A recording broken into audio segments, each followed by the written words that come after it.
ဆက်သေးတွေလွတ်မြောက်ခြင်းနဲ့ငြိမ်းချမ်းပါစေအာဇာနည်တာကောင်းတွေကြွေလွှင့်နေစေနိုင်ငံတော်ရဲ့မျိုးဆက်သေးတွေလွတ်မြောက်ခြင်းနဲ့ငြိမ်းချမ်းပါစေရောက်နီပေါ်ထွန်းတော်မယ်အချိန်လေးနီးပြီးမြန်မာနိုင်ငံမျိုးဆက်သေးတွေ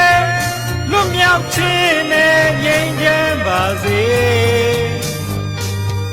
အာဇာနည်တာကောင်းတွေကြွေလွှင့်နေစေနိုင်ငံတော်ရဲ့မျိုးဆက်သေးတွေလွတ်မြောက်ခြင်းနဲ့ငြိမ်းချမ်းပါစေ